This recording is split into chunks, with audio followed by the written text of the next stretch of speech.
When? So I saw this story here about an upcoming Samsung Galaxy device in the M series, in the M lineup, with an enormous battery life. The M41 upcoming phone, monster 6,800 milliamp hour battery. And this headline says it'll smash the iPhone SE. I don't know why that's important. You know, people know Apple devices. People know the iPhone SE, so I guess that comparison is being drawn. Also, price-wise, this is going to be a budget-minded offering, and it got me thinking in general about what are the truly valuable characteristics about a budget phone. Because when you go to the flagship level, you kind of get everything. You want to spend $1,000, you get everything. You get good battery life, nice display, fast processor, and so on. When the iPhone SE came out, it was all about the processor, getting that forked over top tier A series processor, whether or not it's running at full capacity at all times. But then you had this old form factor, small battery, small display, and that was the approach Apple took, where a lot of other manufacturers are going completely different ways. Samsung here, obviously putting a tremendous amount of attention on the battery, which to me would seem, for a budget-minded smartphone buyer, to be an important consideration, especially in certain markets where you may be away from a wall outlet more frequently or for extended periods of time. Maybe not even certain markets, but also certain job descriptions where you may be away from power for an extended period of time. So this is almost 7,000 milliamp hours inside of a device that's set to cost around $300. Well, it will be the successor to the M31, which was a $300 smartphone. So it's going to be hard to find, particularly a brand or a recognizable brand like Samsung, to find a device with this type of battery capacity at that particular type of price point. Mm-hmm. Now, the other advantage it's going to have is in charging speed. It's going to come with a 15-watt charger. Would have been nice, of course, to see something even faster than that. But that, again, if you're making the comparison, it's a weird comparison. Look, I didn't make it. Tom's guide made the comparison, to be clear. But I guess some people, if you're at the same price, some people are going to make that comparison. They're going to have to make that decision. You're likely going to get a bigger display here as well as some other specs, but presumably from a processing perspective, you're going to take a step back as far as the chip is concerned. But I have to say, as far as my consideration goes, I value battery life quite a bit. I like to have a nice battery on there. There are nights where I don't recharge the phone. Mm-hmm. And I was using the 5,000 milliamp hour battery on the S20 Ultra. I had a lovely time. Currently on the OnePlus 8 Pro, battery's okay. I think, 4,500 milliamp hours. So I personally would have a real problem going down to a budget or value-minded smartphone and taking a big dip backwards in battery life. That wouldn't be cool. I wouldn't enjoy that very much. So I don't know what the right figure is, but if you're looking for a battery beast, keep your eye out for this upcoming M series from Samsung, though it's likely only to be available in certain markets. We have even more leaked images of the OnePlus Nord. And remember, I told you, Will, it's starting to feel less like a leak and more like a drip. I told you that on a previous episode. That's what I'm going to call it now. That's my the drip. It's my new Twitter handle. My new leak Twitter handle. It's called B65. It's called Lou Drips.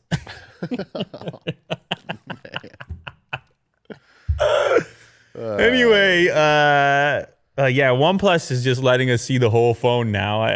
This one coming via EV leaks, and it has a case on it. You see the backside of the phone. I mean, they put it in their own press material on that Instagram account, as you recall, coming in and out of the pocket. You had the flashy pants, you had the flashy belt in the promo clip. You had the flashy new age type people that are interested in this phone. That's what OnePlus wants you to believe. But this is just, now you're just seeing the phone. And so you have your camera module on the side. You have your flash over there. You have your alert slider. You have the new OnePlus logo. And you see, if you look closely, you see the pill style dual front-facing cameras there as well. It's a fairly nondescript design, particularly in the color that's showcased here, though, of course, there's been a lot of talk about this turquoise or teal color thing, so maybe it'll look a little more defined in that particular color. But this is just, we're seeing the whole phones now. Yesterday, it was the Note 20 Ultra.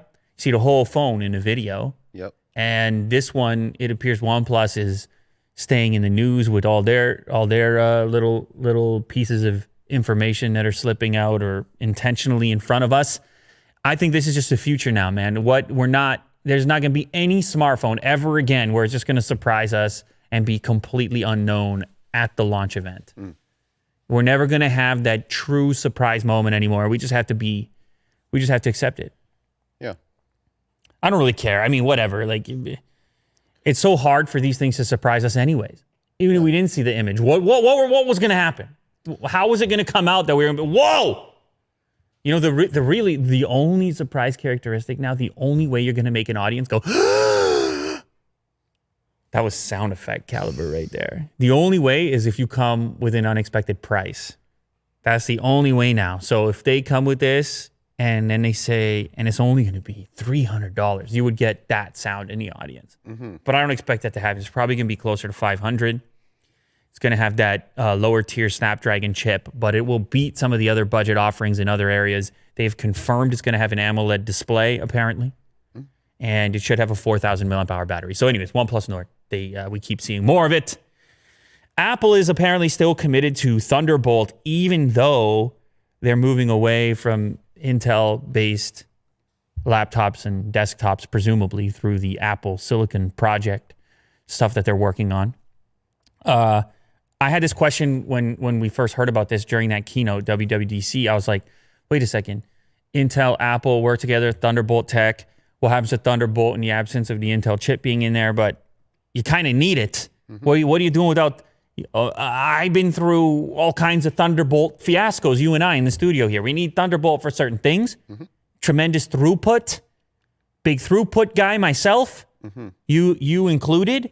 And so I was curious, did it go? Is there some next generation connector or interface that I'm unaware of? No. Well, there will be another Thunderbolt 4, as you mentioned. And a spokesperson from Apple says, look, we're committed. Over a decade ago, Apple partnered with Intel to design and develop Thunderbolt. And today, our customers enjoy the speed and flexibility it brings to every Mac. We remain committed to the future of Thunderbolt and will support it in Macs with Apple Silicon. So they went on the record and said, all your peripherals, everything, you're okay. This is still how you're going to interface. And of course, Apple wants to sell you this mobile future, this mobile computing future for all your needs. And they're going to need to have this high-powered interface in order to enable that. Because otherwise, how do you interact with the powerful external devices that we have to interact with without having that connector? When you're dealing with something where everything's integrated, like a laptop or maybe even some next-generation iPad. Who knows? Some next-generation video editing iPad, which moves on from just strictly Type-C to potentially Thunderbolt as well. Can you put it in an iPad? I don't know. Eventually. Once they get this stuff working with Apple Silicon, the sky's the limit. Yes. Potentially. So, according to Apple, Apple Silicon will bring a new level of performance with more powerful Macs that are also more energy efficient and with better battery life. So they're very excited about their chip. Thunderbolt is going to go along for the ride. Tesla is very close to level 5 autonomous driving technology, Elon Musk says. Apparently there was some event that took place in Shanghai, a type of conference, a type of AI, World Artificial Intelligence Conference. It doesn't look super packed in the auditorium there. Are people getting together? Are they having conferences and conventions? Are they still afraid of gathering in large numbers? I don't know. I believe China's opening up to a certain degree. Anyways, he goes on the video conference looking very professional there.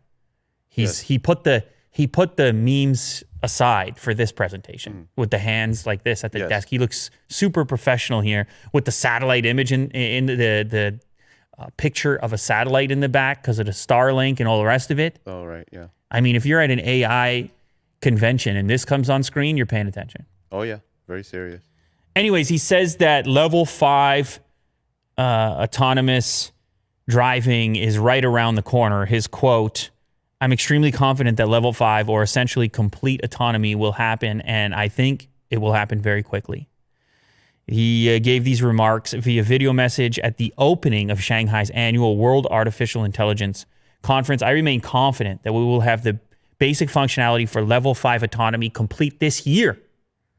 So level 5 autonomy, a lot of companies working on it, not just Tesla. You have Google or Alphabet in the form of Waymo. Uber is working on autonomy. Obviously, they're very invested in the potential, the autonomous future potential. Uber's got a few vehicles out on the roads. I don't know if you knew that. Yeah. I don't know if you knew that. I haven't used Uber in about 1 billion years myself. Mm-hmm. So that's interesting. But anyways, yeah, they're also invested in some form of autopilot. I don't know if you remember, Will, we had a chart once upon a time on the screen of the different levels of autonomy up to level 5. Mm-hmm. Do you think you could bring that up again? Or we have to just confirm here how big of a deal level 5 autonomy is. It's the full deal. And so here we go. Level 0, no automation at all. That's every car. Level 1 is some form of driver assistance. Level 2 is partial automation. Level 3 is conditional automation. 4, high automation. Level 4 autonomous vehicles can drive themselves without human interactions besides entering your destination, but will be restricted to known use cases. Let's see. Let's continue here. We're not too far from, just scroll up a little bit more, Will. We're not too far from seeing driverless vehicles out on public roads, though regulations constrict its availability. Waymo has developed and is in the process of testing level 4 vehicles capable of driving themselves in most environments and road conditions. So most, but not all. Level 5 is the full deal, artificial, human, all circumstances, super pursuit mode. At level 5 autonomy, we arrive at true driverless cars. Level 5 capable vehicles should be able to monitor and maneuver through all road conditions and require no human interventions whatsoever. So that is a serious leap to go to that final version. Mm-hmm. You're not even touching it. I don't think humans are snoozing in the seat yet, but that's some serious level of trust to put into those autonomous systems. And it's the one that people obviously have many questions about and are also excited about because that's that true future move. Mm-hmm. So Elon says they're going to have it this year. He's super happy about it on a screen in Shanghai, letting people know. There's a TV here, a TV news. Normally we wouldn't cover this kind of thing, but this is a really weird one. It's the Zero, and it is a rotating AirPlay-enabled 4K QLED display. Rotating, yeah, it actually motorized rotating display capable of portrait mode. How weird is this thing? Is it to watch TikToks? Yeah. If TikTok sticks around, it doesn't get banned everywhere. Oh, yeah. It's to watch portrait content, which, of course, has become very popular online. Obviously, that's how you watch a ton of content on your mobile device. And Samsung's trying to bring that into the living room in a way, although it doesn't really translate because a lot of the apps, how do you get the apps that are natively portrait onto a display like this? And so I'm reading through this article here. I guess it's kind of a review or a hands-on with this display via 9to5 Toys. And the problem occurs in getting that content onto this display. This individual trying to AirPlay from an iOS device, portrait mode content, couldn't get to work correctly. It would just show up kind of windowed and assuming the display is still horizontal. It appears for the time being that the key functionality here is actually for an aesthetic functionality. Okay. So that it looks sort of more like a piece of art when it's not in use. And if you scroll down, I think a little bit more here, maybe just play a little bit of the video, what you'll notice is it has a bunch of what look like pre-installed kind of video wallpapers that show up into portrait mode, which make the thing look less like a TV standing in your room and more like a painting or a picture. And you can see there's cycling through some of those images here. And that's sort of what it looks like. And I don't know about you, Will, but this maybe it could create some kind of ambience in your space. I don't know. You don't care. See, you're going to pay a premium for that ability. And so the thing is, for me, they did state that this might not be the final software. There could be improvements, particularly around feeding that portrait content onto this display. But my thing is, it's such a move to hit the button and watch it spin. Unlike a phone where you almost intuitively just flip it around for portrait content, this is a more... there just seems to be more friction in my brain around, now it's time for portrait. Now it's time for landscape, and the speed at which it's capable of spinning around. So maybe it's just a party trick. I think you're really going to have to get into the idea of the art mode to really justify to purchase this thing as it stands right now. If it could smart guess the content type and spin on its own, maybe we're talking about something. Yeah. Does it have a camera? Maybe it's good for like conferencing or I hear you on that. Like video chat. That would be an all right idea. I don't know. There's nothing in here that actually mentions that functionality. It's also only a 43-inch display, so it's not the biggest TV that's out there, and it comes in at $2,000. So it's 4K, but it might be a tough sale for some people who aren't willing to pay this premium. You can see here's an AirPlay version of what happens with portrait content. It's not optimized yet. Now, if that worked properly, Will, and you go to AirPlay something off your phone and it shows up in the correct orientation, maybe we're on to something. So maybe there's just a software piece that has to be added here. But just from a gadget perspective, to watch the whole display spin around, you give it some points, Will. Can you give it a couple of points? Yeah. It's cool. 1.5 extra points for that. But yeah, they're going for the attractive thing. They're just trying to continue to figure out ways to get you to upgrade your TV because it's hard in 2020. But anyway, it's called the Zero, $2,000. Samsung has tried other aesthetic-driven TV upgrade paths. They've had the frame. Remember that thing? It looked like a picture frame. Oh, yeah. I think they've had ones that looked like mirrors before. They've tried a number of things. This is their latest attempt. You don't sound impressed with, which is fine. Yeah. That's fair. Quibi. Holy moly. I just asked you this morning, like, what's going on with this Quibi thing? And it turned into a whole thing for me. I went down a Quibi rabbit hole trying to figure out what this service is all about. For those of you that don't know, we're talking about somewhere between TikTok and Netflix. That's how it's kind of being pitched. To me, it's more like paid YouTube. That's the way I see it. It's 10-minute content, 10-minute premium content, a lot of traditional media, stars, celebrities on the platform. They're going after sort of the HBO feel of content or the Netflix premium feel of content, but in a shorter format, 10 minutes.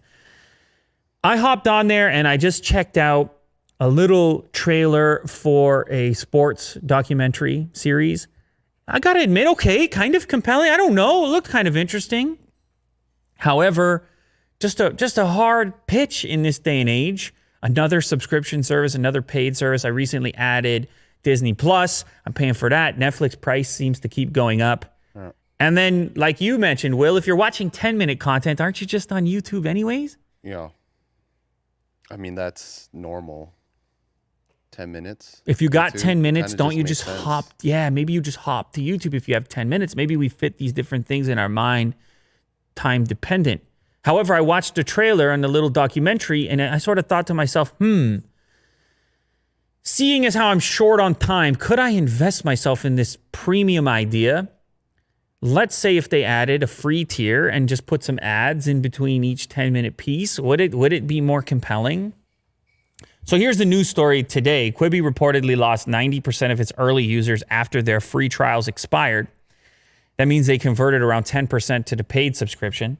Paid subscriptions, I don't know what they're like $7, $8. It's not quite Netflix level, but it'll cost you a few bucks.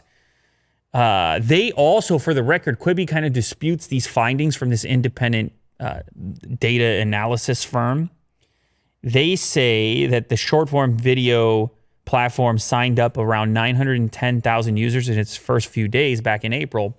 Of those users, only around 72,000 stuck around after the 3-month free trial, indicating the app had about an 8% conversion rate. Like I said, Quibi says differently.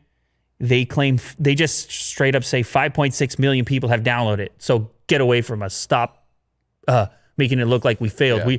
Hey, don't look at the data. Yeah. Stop. Well, or just we want to frame the data in such a way to amplify the piece of it that we like the best, which is the number of downloads, which kind of makes sense. They raised $2 billion. What? $2 billion? Are you $2 billion? Am I right? Is that the number?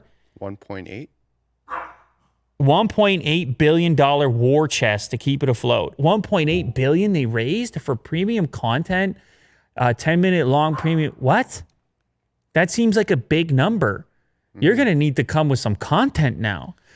So anyway, the more I looked at it, I was like, there's got to be some reason this thing hasn't really come across my radar. Poor marketing? Why am I not hearing about this?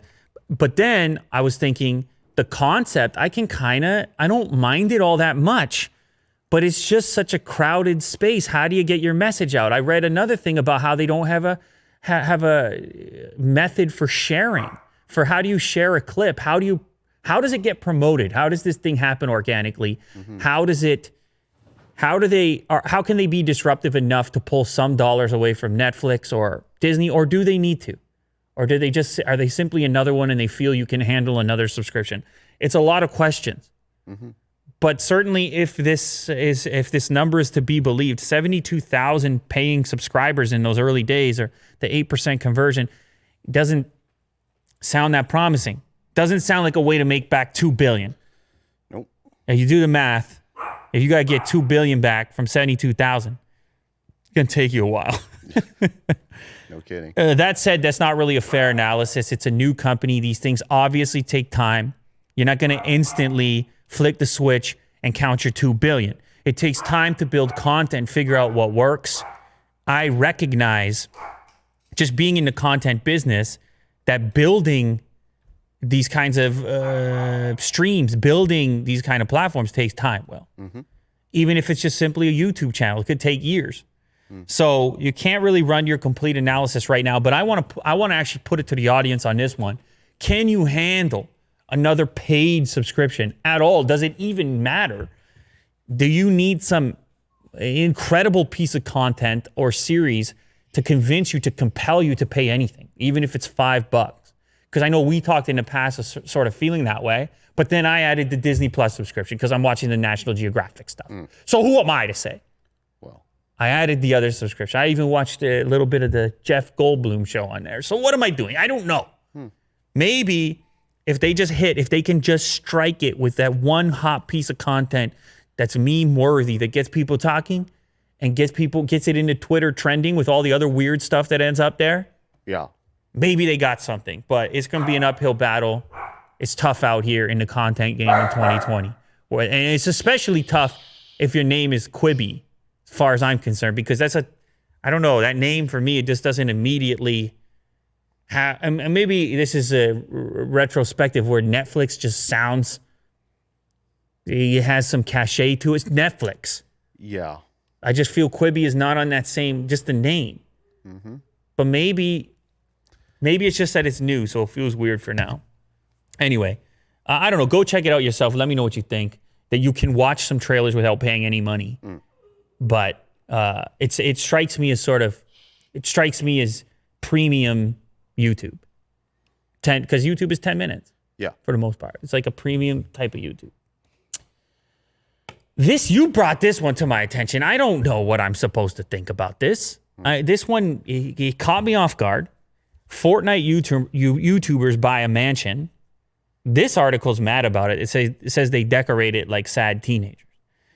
This is from Kotaku. Sad teenagers. Yeah, I don't know, but like I think because they all did their gaming setups in these small rooms, and even though they have this mansion, they're probably going to spend 12 hours a day, no more, because they're streaming for like 5 or 6, and then they're editing their clips, and then they sleep in those rooms too. So I think that the take here is, what does it matter? You have this mansion and then you just spend all your time in this one small room. Right. Like, is it even necessary? Do they ever emerge from there? But anyway, that's what he's saying. I'm not saying that. I'm not a hater. I'm not hating this this concept. This is a thing that's tried and tested. This is a thing that these gamers have done. It's not exclusive to these guys. I think one of the reasons people are mad at these guys is because they named their team 1%. Yes. So that term doesn't necessarily yield the most a nice response from people. Yeah, being the 1%. I don't know, has a historically. negative connotation. It has some connotation to it historically, the 1% thing. So I don't know why they named themselves that. I was thinking that maybe it had something to do with them being 1%, the 1% best gamers in Fortnite. Right. That would make I was kind of hoping that's what it was, but then I watched their clip and I wasn't even sure if that's what it was. Now maybe somebody can tell me. Because you said that these are all actually professional Fortnite players. They have millions of followers on their own. They combine together to do the house thing. It's been, like I said, they're not the first to do it. Mm-hmm. But then they walk through the house. They're selling the merch.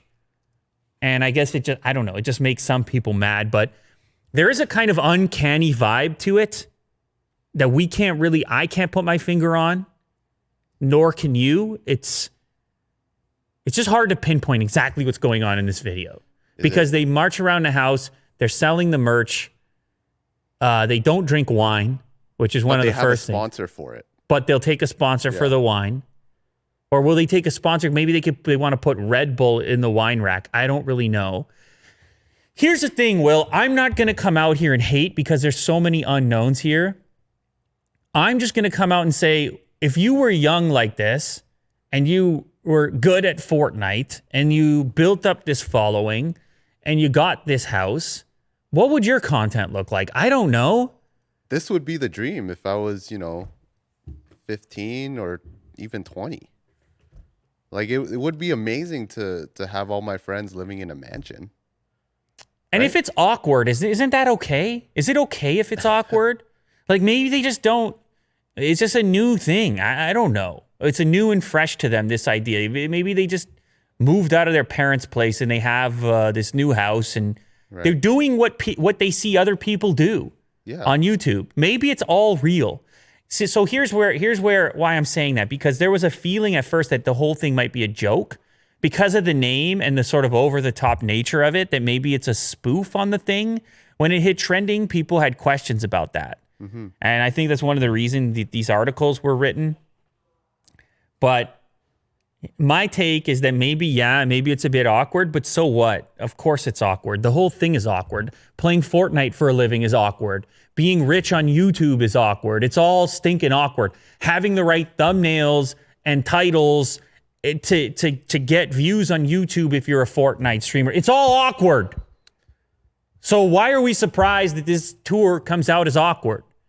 We shouldn't really be. We should just be like, yeah, that's kind of what it is. 2020 is a weird time to be alive. Now, the one point you might be able to make here is the name. 1% might not be the smartest choice just because, like you said, the connotations, but maybe it's just a misinterpretation. Their description on the channel, one of a kind. I don't know if that really fits with the 1% thing. Are they oblivious to the connotation of the word, or I don't know, Will. I have some questions still. I'm just going to go with the fact that maybe they're the best. They think they're the best 1% that play the game. They're in the 1% on the leaderboards for Fortnite. Maybe that's all it is. That's a wise guess. Anyway, it's a new gaming team. You could check out the video for yourself and let me know what you think. But I'm giving them some leeway because they're young people. And I was a young person. Mm-hmm. And everyone is an idiot when they're young. Yes. I mean, absolutely. that might be extreme. But what I'm just saying is something might look clear to you through the lens of some extra life experience. It might look weird to you, but don't act like you couldn't have done something a little bit awkward or weird when you were that age. That's crazy to act like that. It's totally possible you would have, and you're lucky the cameras weren't rolling. Let me ask you a question, though. Do you think kids are smarter now or before? Well, it depends it depends on smarter, right? That's kind of like a big, there's a lot to what we would consider to be smart. There's the, a book smart type of education, and there's a sort of a street wise or culture based, or there's a social intelligence component of being able to interact with people. There's a lot of pieces. I would say some places have maybe improved and other places maybe less so. All right. Because culture is just fair. It's a moving thing, right? And Not to say that any one is better or worse, because truthfully, people are out there trying to survive. They're going to build whatever tools necessary to get ahead in their own direction. And I'm sure that's what these guys are doing. They've had some success. They're trying to look at what they've seen in the past and they're rolling with the punches. Capitalize on it. Yeah. As anyone would. You get all these followers, and what do we do next? I don't know. I think we get a house. I think we get nice cars. I think we build streaming rooms that are better than our current ones. I think that's what we do. I mean, I don't know. It's all relative. Yeah, I don't know. What do I know? Yeah. One thing I do know is that it's hot out. It's been really hot out recently, and so that's why this story caught my attention. Sony launches wearable air conditioner and personal heater for $130. I want this thing right now. Yeah, I was looking into getting it. They might send it. Yeah, I'm hoping so. Cool. That would be awesome. I don't know how well these things work, but it could be a truly genius type of thing, because obviously when it's really hot out and you may be forced to be in environments that aren't well air conditioned, maybe you may have to work outside. That's immediately where my head went. This thing, apparently for $130 that you wear on your back, is capable of dropping your body temperature by 13 degrees Celsius or 23 degrees Fahrenheit. That's not nothing, Will. 13 degrees Celsius, 23 degrees Fahrenheit? You're feeling cooler for sure. It's all controlled via an app. I believe it connects to the app through Bluetooth, and you can control your temperature that way. It's also capable of heating you up if it's cold out by 8 degrees Celsius. That's your body temperature that I'm talking about. The device is roughly the size of a wallet, and it slips into a special undershirt, which features a pocket at the base of the neck. Which, you know how if your neck is cold, all of a sudden you're cold, or if your neck is hot, all of a sudden you're hot? It seems like a key location for your body's cooling and heating. Yeah. So I wonder if this thing is capable through utilization of a small amount of power of having a big impact just because of the location it sits. That's my hope. I obviously would love to try it out for myself. Like I said, by the way, it only weighs 3 ounces, so hopefully you don't even notice that it's there. But my mind immediately went to the idea, anyone working in these conditions, anyone working on HVAC has to go on a roof right now to fix an HVAC unit, or somebody working outdoors, maybe they work for the city. All kinds of jobs and professions put you outside in this crazy heat. Throw this baby on, you're feeling more comfortable. It uses USB Type-C to charge it up, and it has a 2-hour charge time, which will give you 90 minutes of cooling. So hopefully you don't have to be outside too much. You can go hit the recharge on it and get yourself another hour and a half of cooling. $130. I don't know if that's expensive or not. I think it really depends how well it works. It also comes with the shirt. Got to come with the shirt. Right? Special pocket. It's an undershirt, so you're supposed to slide this into the undershirt and then still wear whatever shirt you were going to wear over top of it. And I guess you're going to have to wash the shirt as well. But I think that's a cool move, because the idea of manufacturing an all-in-one cooling shirt, and then it's the same thing I had when you have the hoodies that heat themselves up. You got to remove some electronic components to wash it. Just have it modular, remove the thing, wash the shirt, and then slide it back in when you're ready to go, recharge it. It's going to have to work well, though, to convince me to actually do it. So anyway, for the time being, it's available for purchase at various Japanese sites. It's called the Sony Rayon Pocket, and it's a sleek, minimalist type of thing. Maybe if it cools you down, you don't need to work the air conditioner so hard as well, even indoors. Right. And therefore you could save a few bucks on the energy. I know are you trying to save a few bucks on the energy? Some people are. Well, what about the environment? Oh yeah, that thing, yeah. Yeah, that thing. Canon made some news today. I don't know if you guys are into cameras, but this is a big deal in the camera world. They released the 45 megapixel flagship R5, which can record 8K video in an actual DSLR form factor. It's a mirrorless camera, but in a portable form factor that would be more typical for still photography. We shoot on a Sony A7 series, we have so many of those cameras around here. This is a similar form factor, maybe a little bit bigger, but still tiny for 8K video capabilities. It'll shoot 8K RAW, and it'll also shoot 12 FPS. It offers in-body image stabilization, which is equally important for stills and video. And it's going to be $3,899, which is a lot of money. But when you're talking about 8K resolution, it's actually not that much money, particularly to get it in a form factor like this. This may end up being a Netflix-approved camera as well, which they're pretty strict on which cameras are used to shoot their shows. The beauty of 8K, Will, is not strictly 8K output, but also the opportunity to reframe shots. So you have a single shot, but you have so much resolution that if your eventual output is 4K, you can crop in to different sections of the frame and create completely different 4K looks within the 8K frame. So it's a tremendous amount of flexibility in post, starting with only one shot. Of course, you could still output 8K too if you want. If you're one of these few individuals who happens to have an 8K display, you want to see it in all its glory. Although those are, like I said, they're very rare. They also put out a slightly more affordable option called the R6, which is going to be limited to 4K, but it's going to save you a couple of dollars on the full 8K version. I think it's like $1,000 less. What is it here? Is it listed in this particular article? So $38.99 for the R5. Can you give me an R6 price? Well, if you're cool with just taking 4K. In the meantime, it also is going to have a new autofocus system, dual pixel CMOS AF2 with 100% coverage, 1,053 AF areas. That's one of the huge advantages that Canon has, and really an advantage in 8K, because try to find yourself an 8K camera with any type of autofocus, it's going to be difficult to do. And so to get that in this form factor, once again, this is almost a mythological creature in the camera realm. 8K, small body. Canon might be back here to put pressure back on Sony. So you have some prices for us here, Will. The R6 is going to be $34.99, and the R5 is, oh no, these are estimated. This is an old article you found here. Yeah, because the R5 is $38.99 official.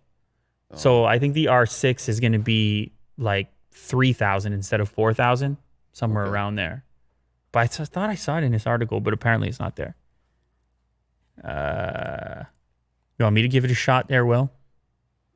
Pricing? Are we having a contest? Is it a Google contest right now? Canon R6 official price. It's a Google off. You're right. It proves to be quite difficult to find. Where did I read that?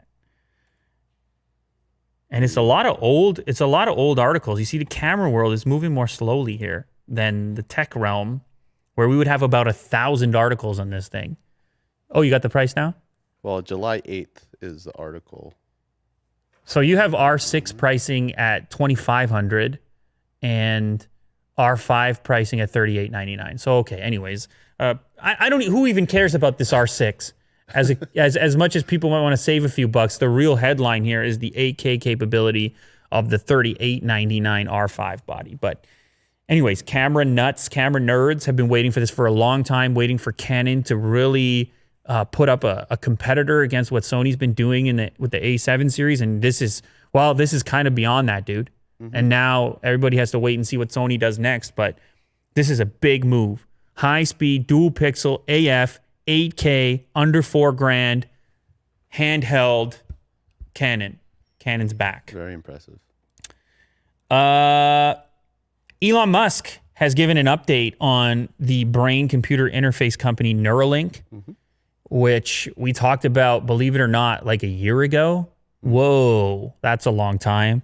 This is that interface that is going to allow humans to be cyborgs, interface with AI, not be obsoleted by AI because we know what AI is actually doing because we're able to interface in a fashion that's more sophisticated than the way that we do right now, using our mitts and our eyeballs and all this nasty bio stuff.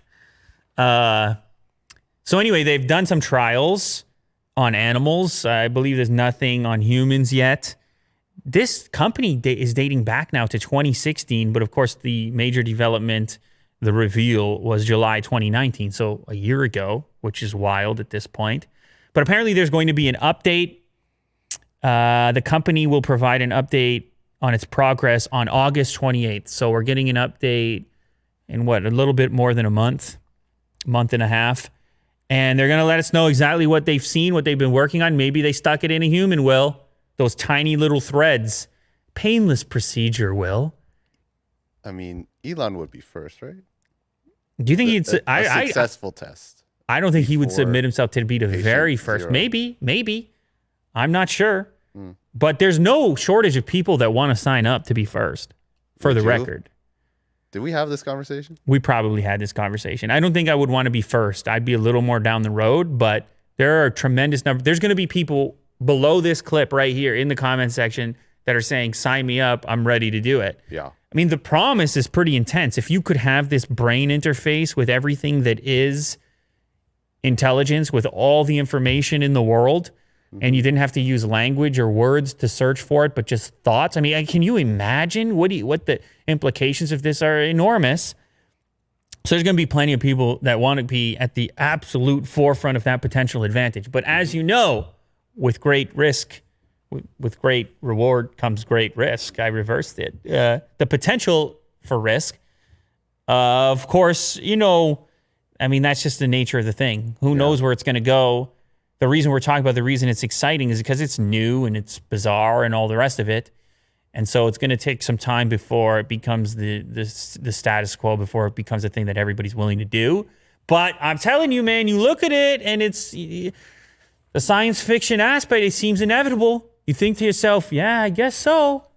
Like VR, everything in the presence of this, all of our attempts at any kind of technological advancement or merging or whatever, everything looks rudimentary compared to just linking up via your brain directly in this fashion here. However, I'm sure there are a tremendous number of limitations for the time being, but early stages, much like when we were looking at the Spot robot, you got to just expand a vision, imagine where it can go, what it can all mean. And just in case people aren't familiar with it, the position that Elon takes is that this is not something you should be afraid of, but something that you should be doing proactively as a security measure against the potential power of AI, which may not include humans. Yes. That's the idea, and that this is some sort of way of advancing humans alongside the AI progression. So like anti-Terminator. Exactly. This is your savior. But to be fair, that's a better way to sell it. Are we having a sound effect moment right now? Were you ready with that? Is that a soundboard? You had a button ready to go? Yeah, it's incredible. Wow, this show, the production value, we're almost ready for Quibi with this show. Oh, we're almost ready for our premium version. Ready for that deal. Anyway, if I was trying to sell you on a Neurallink, I would tell you this is your only savior from AI. Yes. Because then you're going to say, well, damn, I better get one of those. So anyway, but he might be right. He certainly has spent a little more time on AI than you or I, and probably most people watching this.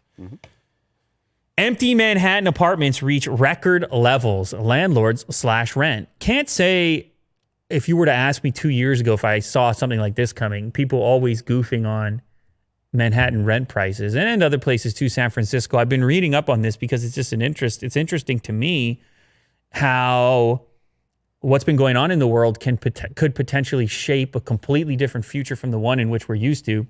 There appears to be some degree of exodus outside of some major urban centers as the lockdown probably really makes you analyze what you're working with if you're expected to stay home most of the time. Some of those tiny little Manhattan apartments start to feel like a jail cell, I'm guessing.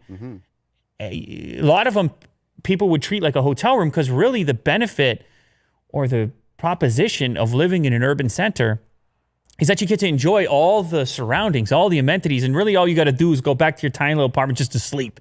And who cares anyway? But if you're spending a lot of time locked down and a lot of the things you would typically do for entertainment don't exist as much as they used to, you start to question, why am I paying this kind of rent to sit in here? I could sit anywhere right now. Yeah. So anyways, more than 10,000 apartments were listed for rent in Manhattan in June, an increase of over 85% from last year, according to a report from Miller Samuel and Douglas Elliman. The official vacancy rate hit a record 3.67%, but many believe it's far higher, according to brokers who were asked about it. In an effort to fill those vacant apartments, landlords are dropping prices and offering even larger incentives, some incentives in the form of free rent, like the first a month and a half I read in here, first couple months for free just to try to get people in.